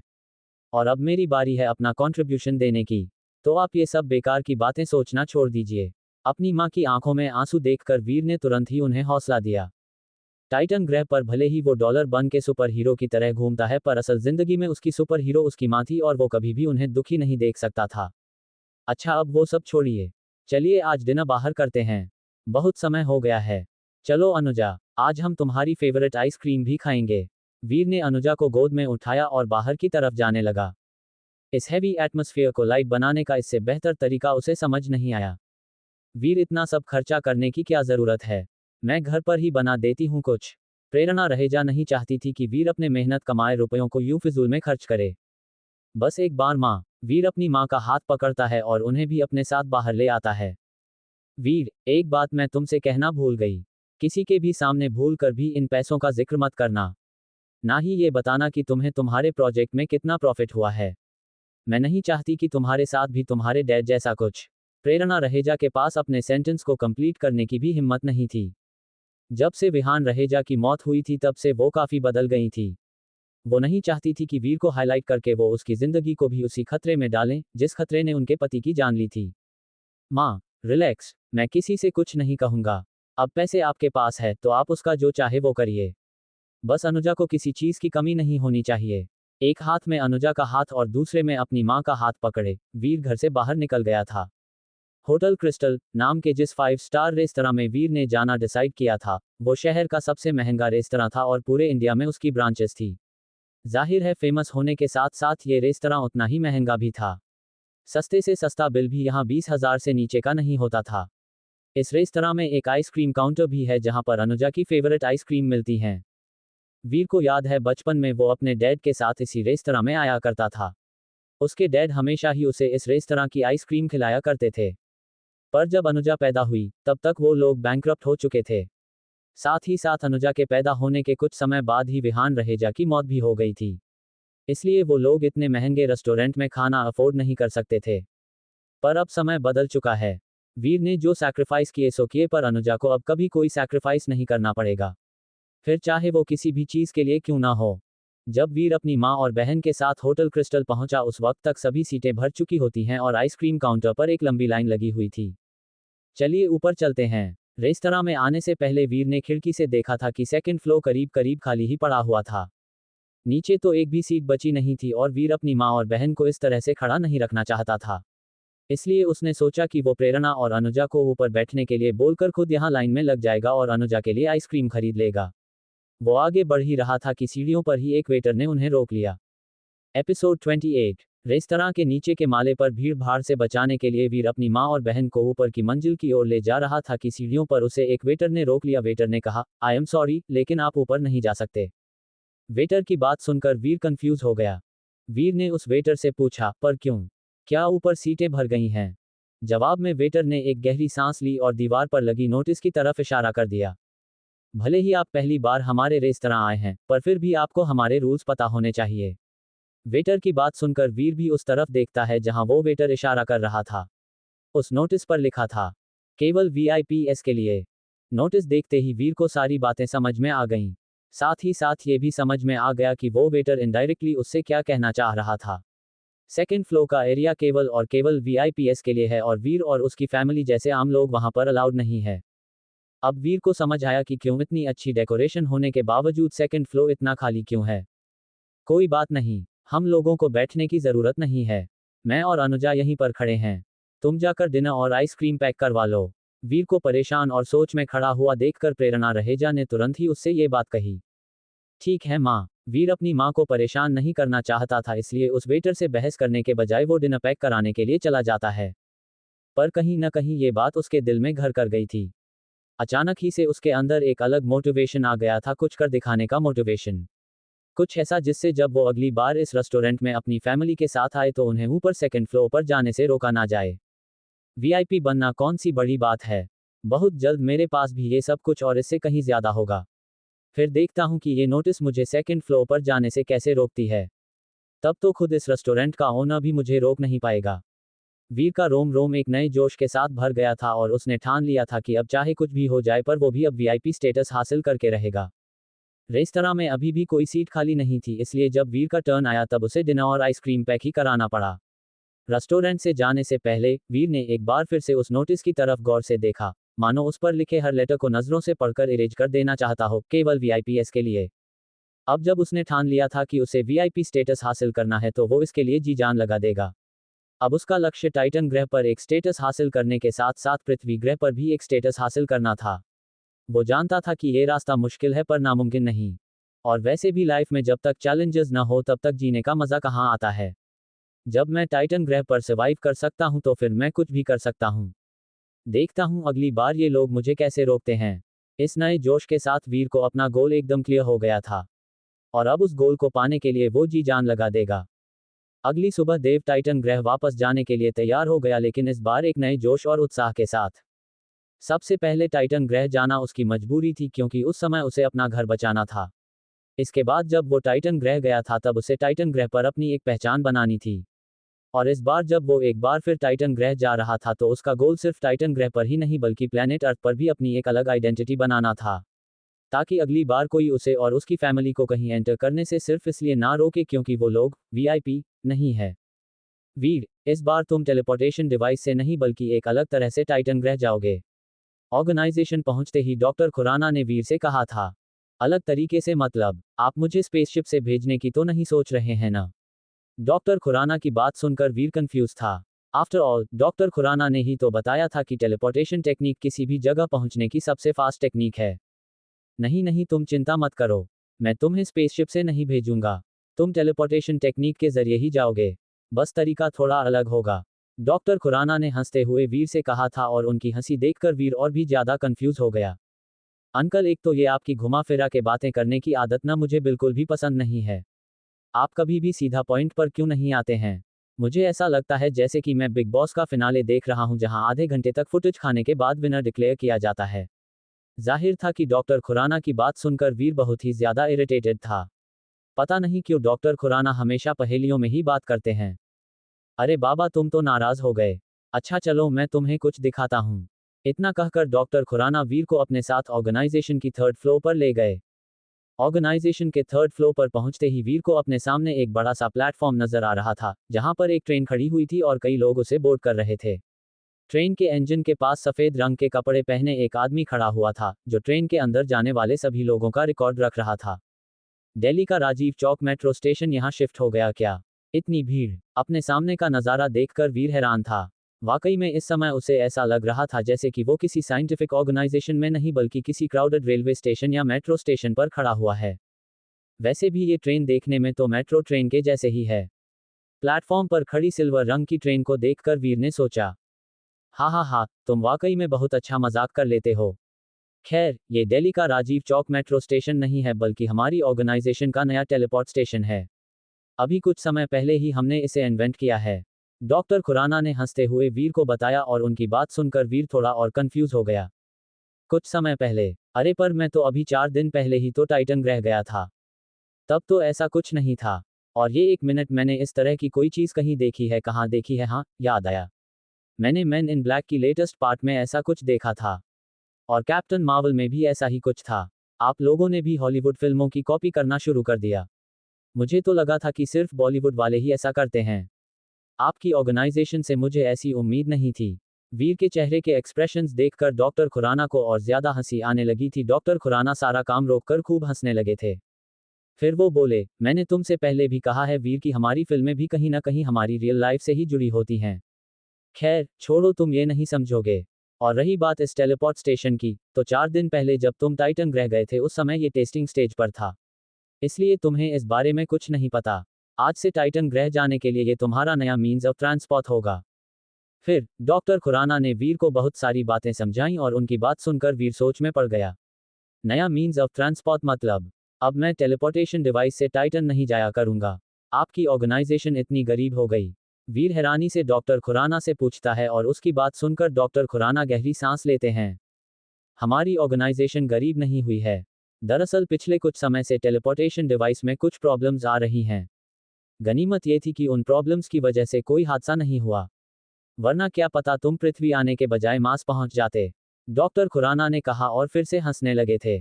उनकी बात सुनकर वीर ने उन्हें इस तरह देखा मानो कि उनके सर पर 2 सींग निकल आए हो।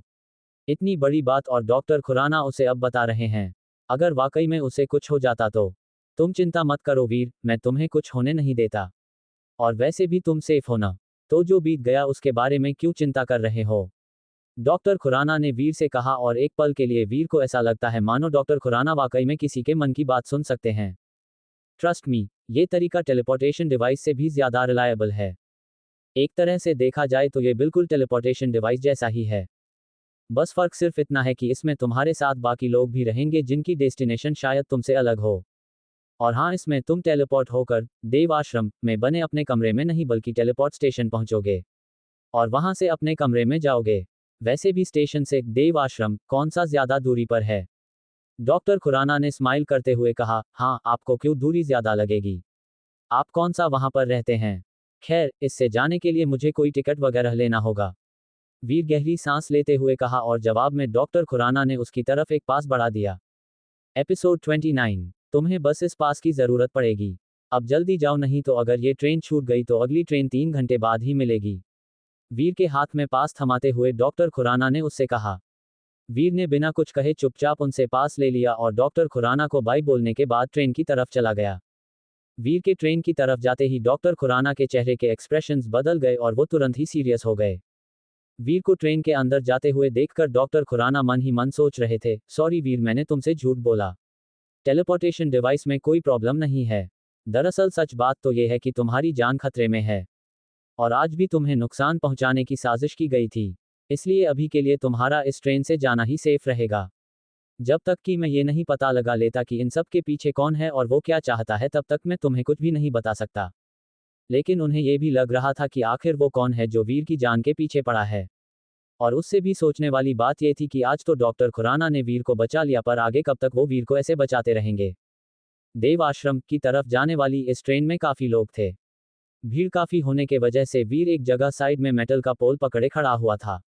अगर आज वो इस ट्रेन में नहीं चढ़ता तो उसे पता नहीं चल पाता कि टाइटन की तरह और प्लैनेट्स में भी पृथ्वी के लोगों को भेजा जाता है। खैर, उसे इन सब से कोई मतलब नहीं था। वो तो फिलहाल इस सोच में था कि टाइटन पर उसका अगला कदम क्या होगा। अब उसे सिर्फ टाइटन पर ही नहीं बल्कि अर्थ पर भी अपना एक स्टेटस बनाना है। इसका मतलब अब उसे पहले से भी ज्यादा फोकस्ड रहना होगा। वीर इन्हीं सब ख्यालों में खोया हुआ था जब अचानक से ही ट्रेन में एक जोरदार झटका लगा और इसकी वजह से ट्रेन में सवार कई पैसेंजर्स का बैलेंस बिगड़ गया। जो लोग खड़े हुए थे वो साइड में गिरने लगे। क्योंकि वीर अपने ख्यालों में खोया हुआ था इसलिए वो भी अपना बैलेंस संभाल नहीं पाता और लड़खड़ाता हुआ कुछ कदम आगे की तरफ आते हुए किसी सॉफ्ट चीज पर गिर गया। सबकॉन्शियसली किसी चीज को पकड़कर अपना बैलेंस वापस बनाने के लिए वो उस चीज को पकड़ने की कोशिश करने लगा।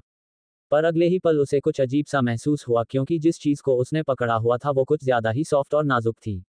कुछ सेकंड्स बाद वीर को एहसास हुआ कि दरअसल वो किसी चीज पर नहीं बल्कि एक लड़की के ऊपर गिरा है जिसने मिलिट्री यूनिफॉर्म पहनी हुई थी और वीर के दोनों हाथ उस लड़की के सीने पर थे। इस बात का एहसास होते ही वीर की आंखें खुली की खुली रह गईं और तुरंत ही उसने अपना हाथ हटा लिया। वीर की इस हरकत से वो लड़की चिल्लाई, दूर हटो मुझसे यू इडियट। और उसने कस के वीर को कोहनी मारा। वो तो अच्छा था कि वीर ने समय रहते अपना हाथ अपने चेहरे के आगे कर लिया था, नहीं तो शायद उसका आधा चेहरा ही जख्मी हो जाता। पर इस वजह से उस लड़की की कोहनी वीर के हाथ पर आ लगी। उस लड़की के कोहनी के वार की वजह से वीर के हाथ में बहुत ज्यादा दर्द होने लगता है और अनजाने में वो कुछ कदम पीछे चला है। तुम्हारी तो मैं सन। वो लड़की भी फर्श से उठी और वीर को नफरत भरी निगाहों से देख रही थी। लेकिन वीर को ऐसा लगा मानो उसके पैरों से जमीन खिसक गई हो। अवनी शेरगिल। अवनी वीर का निकनेम पूरा ले भी नहीं पाती कि बीच में ही वीर ने डर के मारे उसका नाम बुला दिया था। वीर को यह एहसास होते देर नहीं कि मिलिट्री यूनिफॉर्म में उसके सामने खड़ी ये लड़की और कोई नहीं बल्कि वही लड़की है जिसकी वजह से उसे सन की निकनेम मिला है। अरे यार, क्यों? आखिर मेरी किस्मत इतनी खराब क्यों है? जितना मैं इस लड़की से दूर रहने की कोशिश करता हूँ ये उतना ही मेरे सामने आ जाती है। टाइटन में मेरे शक्तिमान वाले रूप से टकरा गई थी और यहाँ पर मेरे गंगाधर वाले रूप से। वीर मन ही मन अपनी किस्मत को कोसने लगा था। हाँ, वो जानता था कि अवनी भी पृथ्वी ग्रह से ही है, पर उसने कभी सपने में भी नहीं सोचा था कि वो उसी के शहर की निकलेगी। और तो और उसके कपड़ों को देखकर ऐसा लगता है कि शायद वो किसी आर्मी फैमिली से है। खैर, इसमें कोई हैरानी नहीं है। जिस हिसाब से अवनी इतनी स्ट्रांग है वो किसी आम फैमिली की हो भी नहीं सकती। अवनी ने भी वीर को देखते ही पहचान लिया था। भले ही देवाश्रम में वीर से उसका आमना सामना नहीं होता है, पर फिर भी अवनी उस इंसान को कभी नहीं भूल सकती जिसकी वजह से पूरा देवाश्रम आज भी उसके पीठ पीछे उस पर हंसता है। लेकिन इतने लोगों के सामने वो कोई सीन भी नहीं क्रिएट करना चाहती थी। इसलिए वो चुपचाप खून का घूंट पीकर वीर को इस तरह से देखने लगी थी मानो वो कोई घिनौनी चीज हो। ये जरूर मुझे बहुत बड़ा ठरकी समझ रही होगी। खैर, इसमें इसकी कोई गलती भी नहीं है। जब पहले बार उससे मिला था तब मैंने उसकी लोअर बैक पर अटैक कर दिया था और आज अगर उसकी जगह मैं भी होता तो मैं भी यही समझता। पता नहीं ऐसे समय मेरी किस्मत कहाँ घास चरने चली जाती है। अवनी की नजरों को देखकर वीर खुद पर अफसोस जताता हुआ सोच रहा था। पर मुझे क्या पता था कि पूरी दुनिया छोड़कर अवनी मेरे ही शहर की निकलेगी और मैं भी दुनिया भर को छोड़कर अवनी के ऊपर ही जा गिरूंगा। वीर गहरी सांस लेते हुए सोच रहा था। काश उसके पास कोई टाइम मशीन होती और वो टाइम को पीछे कर सकता। पर अफसोस अब वो ऐसा कुछ नहीं कर सकता। इसलिए अब उसके पास अपनी इस गलती की चुकाने के अलावा और कोई रास्ता नहीं बचा था। जैसे ही देव आश्रम का टेलीपोर्ट स्टेशन आया वीर झट से ट्रेन से उतर गया। इस वक्त उसके दिमाग में एक ही चीज चल रही थी और वो थी अवनी से जल्द दूर भागना। पर अफसोस आज शायद उसकी किस्मत उसके साथ नहीं थी।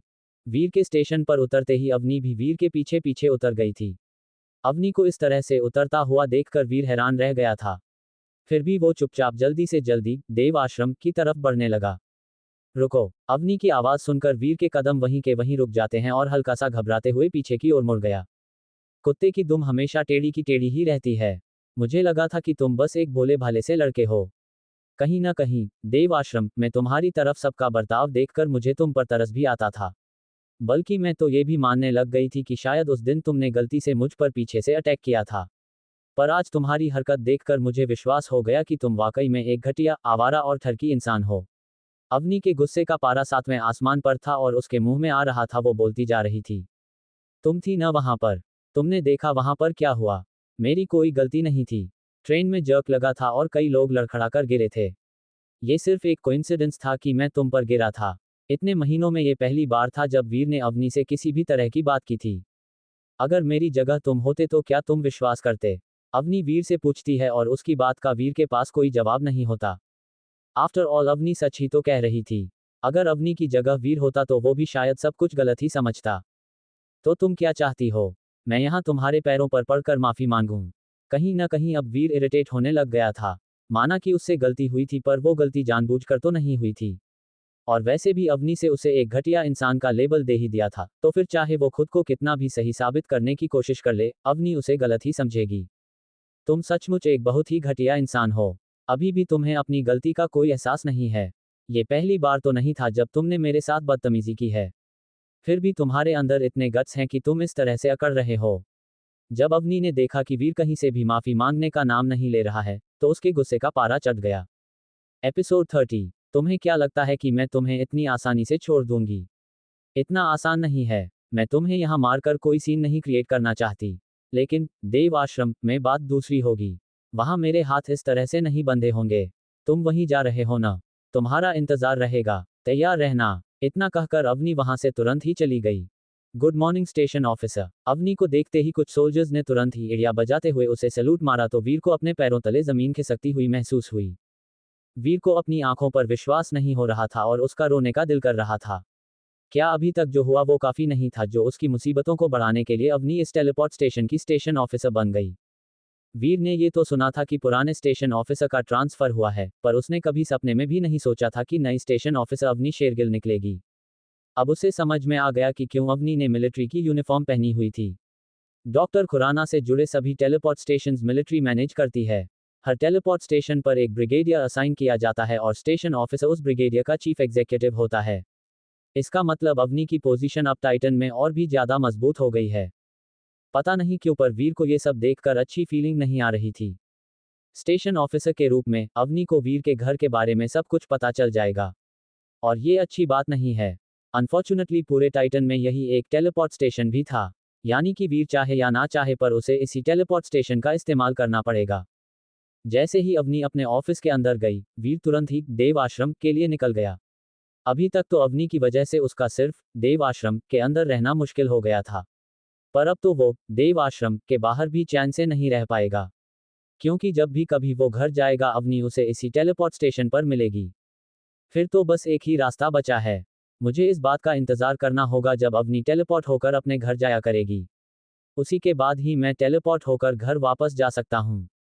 वीर ने गहरी सांस लेते हुए सोचा।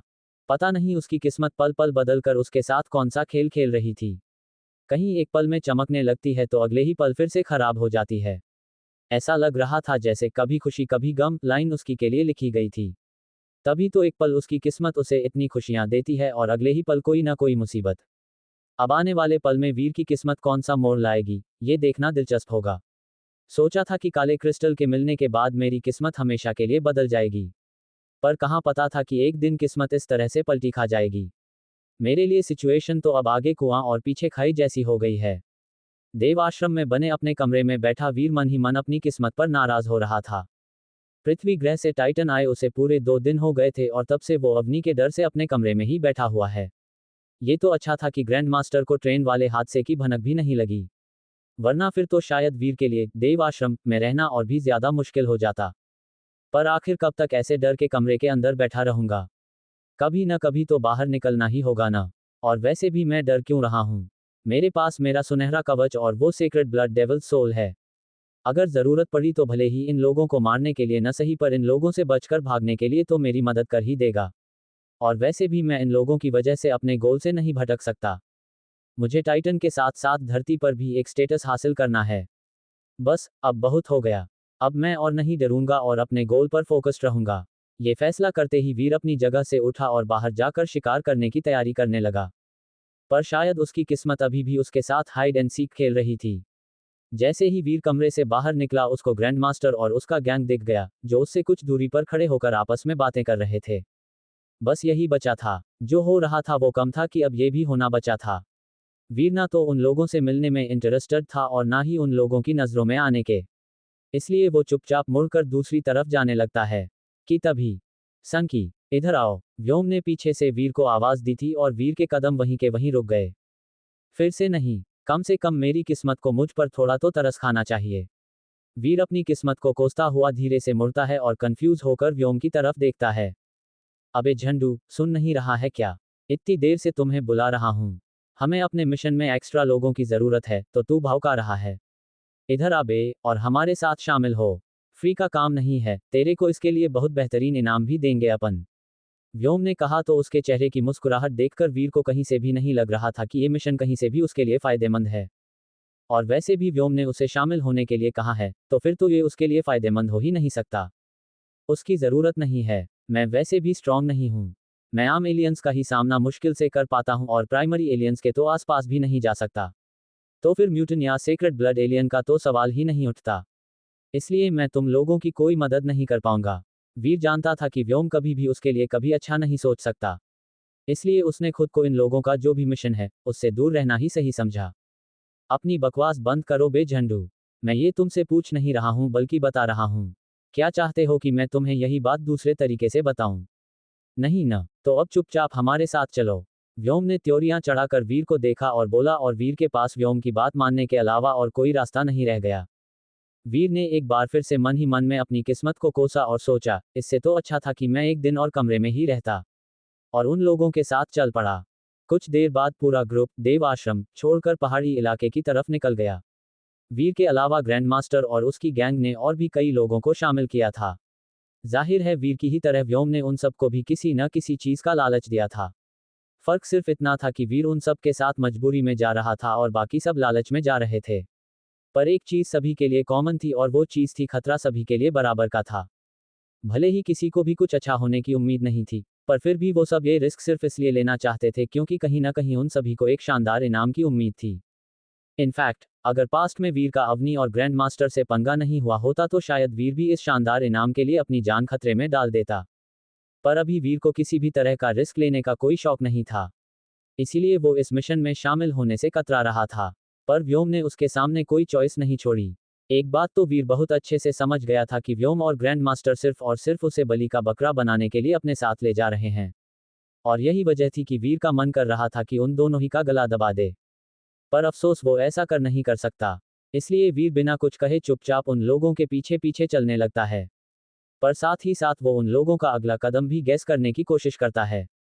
लोगों को शामिल करते समय व्योम ने सबको ये बताया था कि वो लोग एक म्यूटेंट एलियन का शिकार करने जा रहे हैं और क्योंकि वहां पर कई सारे आम और प्राइमरी एलियंस भी होंगे इसलिए उन्हें ज्यादा लोगों की जरूरत है।